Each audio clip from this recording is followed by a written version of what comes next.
یا یہ بات تو ماننی پڑے گی کہ اب کی بار صدی کی سب سے شدید مہنگائی چل رہی ہے. لوگوں کے پاس جابس نہیں ہیں, جابس کے لیے لوگوں کے پاس انٹرویو کالز نہیں ہیں. جن کا بزنس ہے ان کا بزنس بالکل ماٹھا پڑا ہوا ہے, لوگ گالیاں دے رہے ہیں, کوس رہے ہیں ایک دوسرے کو, اور حالات ہیں کہ خراب سے خراب ہوتے جا رہے ہیں. جو سیلریڈ کلاس ہے اس کی سیلری کے اوپر ٹیکس اتنا زیادہ لگا دیا ہے کہ اس کو رہ رہ کر راتوں کو خطرناک قسم کے خواب آنے شروع, اور وہ سوچتا ہے کہ یار میں کس طرح اپنا سیلری میں سے ٹیکس بچاؤں. لیکن ایک کام ہے, وہ ایک کام یہ ہے نا کہ جو نہ آپ کو پھر جاب کرنے کی ضرورت پڑے گی نہ کوئی دوسرا بزنس کرنے کی ضرورت پڑے گی. وہ کام یہ نہیں کہ آپ ایک وارڈروب کی دکان کھول لیجیے, ایک بہترین قسم کی دکان کھولیں اور اس کے اندر ایک ویلاگنگ کروائیے. کسی یوٹیوبر کو, کسی ویلاگر کو بلائیں اور اس کو کہیں کہ بھائی آپ ویلاگنگ کرو. وہ ویلاگنگ کرے گا اور جو اس اسٹور کی اوپننگ ڈیٹ ہوگی نا وہ ہوگی مہینے کا اینڈ. مہینے کا اینڈ ہوگا جس میں کچھ لوگوں کو سیلری مل چکی ہوگی, کچھ لوگ سیلری کا انتظار کر رہے ہوں گے, اور کچھ لوگ ادھار پر یا پھر کریڈٹ کارڈ کے اوپر وہاں پر شاپنگ کرنے کے لیے آئیں گے. اور اس طرح سے آئیں گے نا جیسے کہ آپ میری ویڈیو کے ساتھ ساتھ دیکھتے ہوئے آ رہے ہیں. یہ جگہ ہے ڈریم بازار جو کہ جورج چورنگی پر اوپن ہوا ہے اور آج ہی اس کی اوپننگ ہے.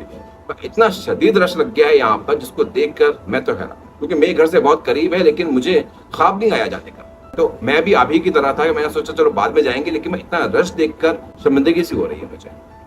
عام طور پہ اتنا شدید رش یا تو ہم کسی میلے میں دیکھتے ہیں یا پھر آج کل جب کسی ڈاکو کو پکڑ لیں تو اس کی جب لوگ پوٹاس لگاتے ہیں تو اتنا زیادہ رش اسی وقت ہوتا ہے.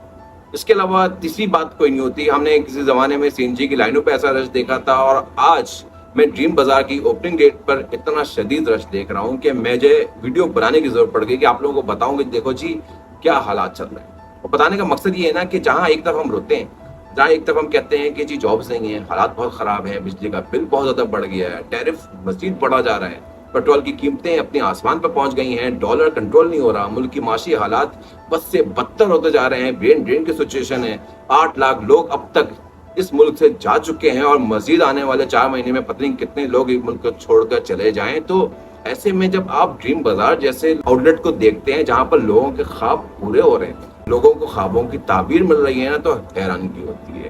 خاص طور پہ اس وقت جب مہینہ پورا ختم بھی نہیں ہوا ہے, ابھی ایک دن باقی ہے مہینہ ختم ہونے میں, اور کچھ لوگوں کو تو جیسے میں نے بتایا نا کہ سیلری بھی نہیں ملی ہوگی لیکن ادھار پر اور کریڈٹ کارڈ کے اوپر شاپنگ کرنے کے لیے آ گئے ہیں. تو آپ کو یہ دیکھ کر لگتا ہے کہ اس طرح سے یہ لوگ شاپنگ بھی کر سکتے ہیں. مطلب جو ویڈیو جو کوریج ہے اس میں کہیں پہ بھی ایسا نہیں لگتا ہے کہ کوئی بھی شخص عزت کے ساتھ وہاں پر شاپنگ کر سکے.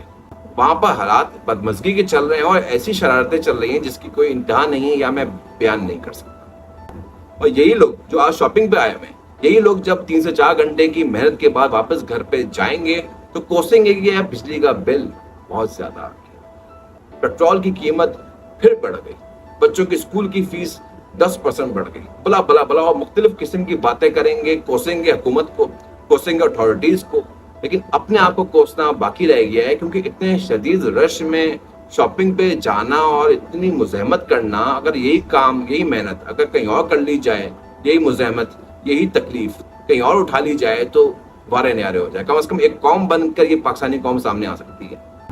تو بھائی میں تو کوشش کر رہا ہوں کہ میں بھی آپ لوگوں کے سامنے اچھے سے اچھا آؤں اور اچھی سے اچھی ویڈیو بناؤں آپ کے لوگوں کے لیے. تو مجھے دیکھتے رہیے, میرے چینل کو سبسکرائب کر لیجیے گا, میری ویڈیو کو لائک کر لیجیے.